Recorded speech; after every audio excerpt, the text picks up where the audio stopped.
Yeah, guys, this is a lot, bro. Like today has been definitely intriguing.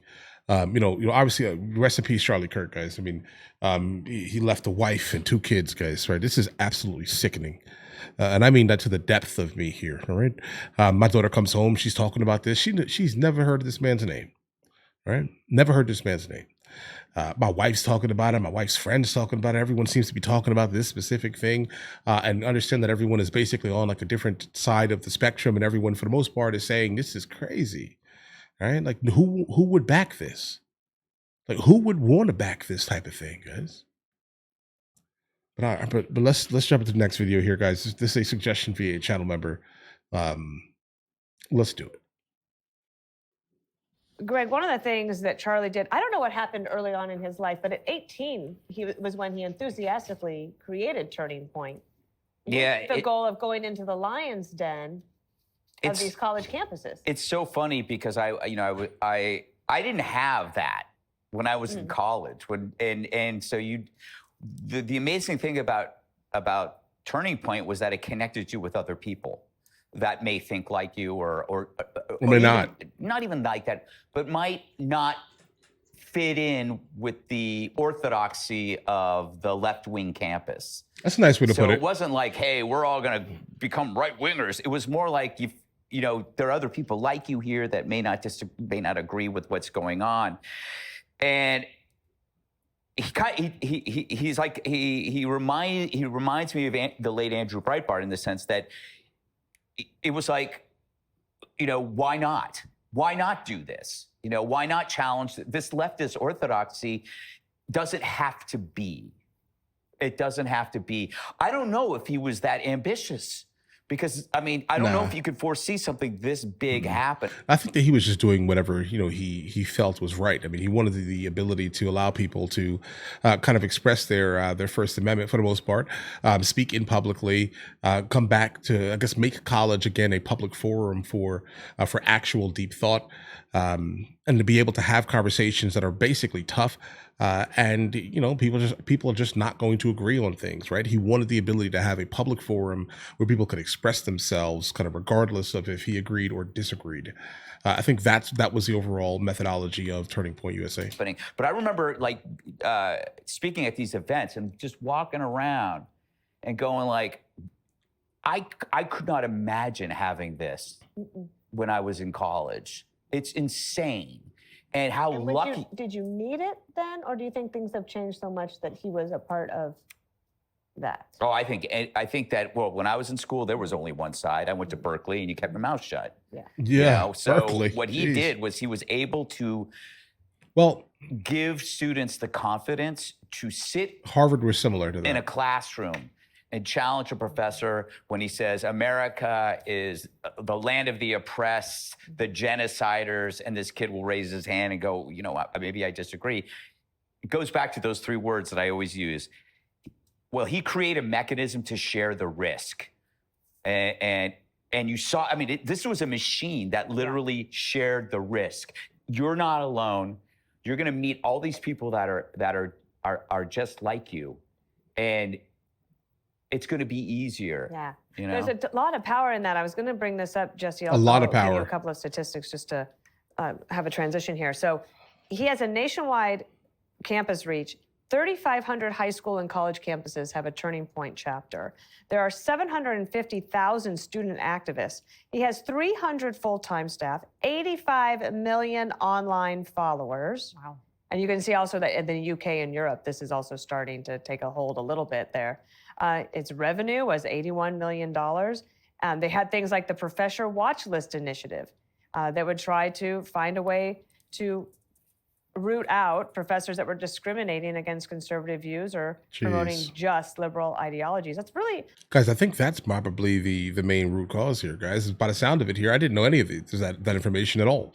And if that was a thing here, I can imagine how there are a good amount of people, specifically professors, or even students themselves, that would be absolutely sick and tired of hearing this man's name, and willing to do the absolute horror that happened here at any moment, guys. Right? I can see that now, and that is mighty unfortunate that you hate the fact that free speech exists in the opposite direction so much.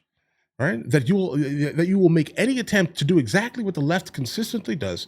And if you think differently than me, if you have a different thought, we want to make sure that you can't speak any longer, guys. That's what it sounds like. That's what it looks like. Again, I'm outside looking in right here. I'm absolutely like horrified by this thing. I feel like this has ruined my day, type of thing.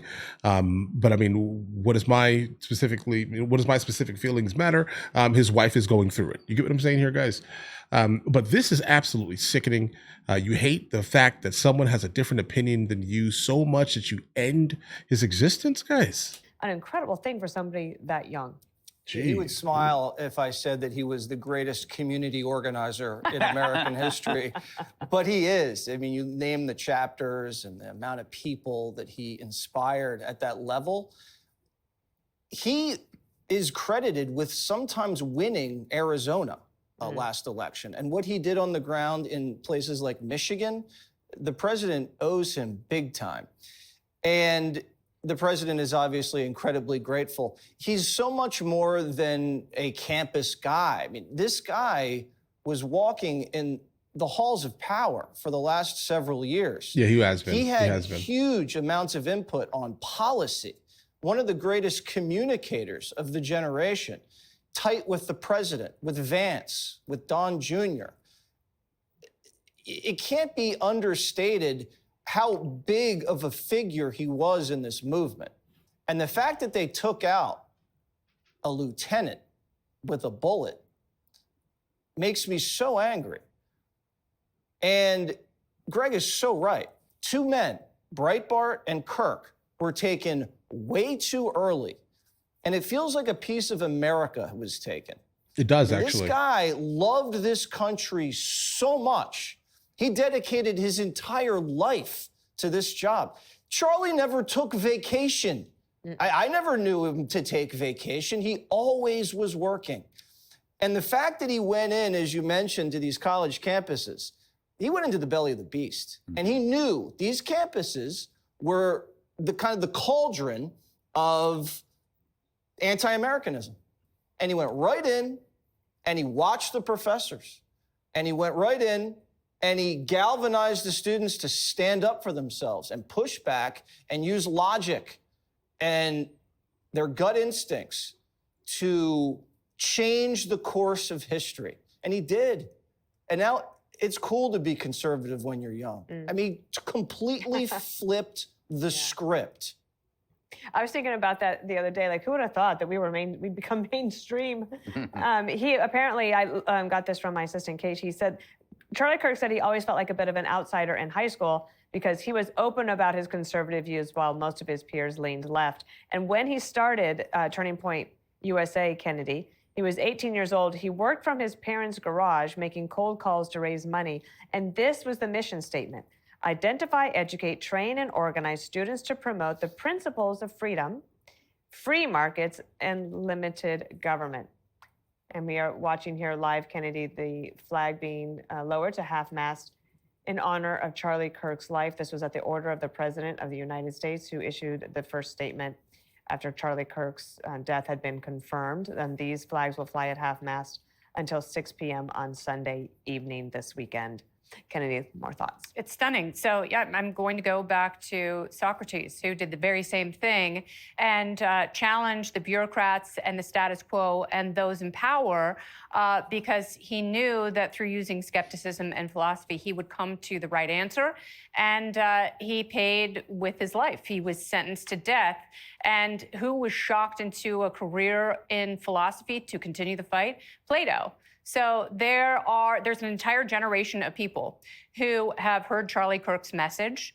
I said this in the last video. They have interfaced with him on campus. They have been moved into action at Turning Point USA events. And now is a time for them to be galvanized to the next stage of their life and take the movement into the next generation and the next direction. I remember. Okay, guys. Oh, man, dudes. Absolutely. Like, if you think that you're going to end Charlie Kirk's mission statement, you're wrong, right? You're wrong. And what you just did by doing this is pushed people that may not have had like, everything in them specifically to be like, we're going to go ahead and do this right now. Right. They're going to do it now.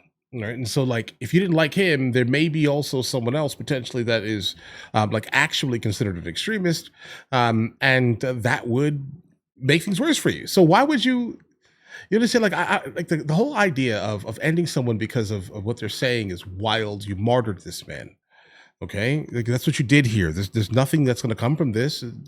Right. Except for now, 2 kids are going to be raised without their fathers, without their father. Right. That's what you did. Right, you're a monster. And I mean that to the depth of me here. You are a literal monster, sir. Okay. Guys, listen, we're going to follow the story. If there's any more information that basically comes out from it, we're going to go ahead and check that out immediately. All right. But in the meantime, if you guys are new here, please like and subscribe. Jeez, guys, I'll catch you guys later.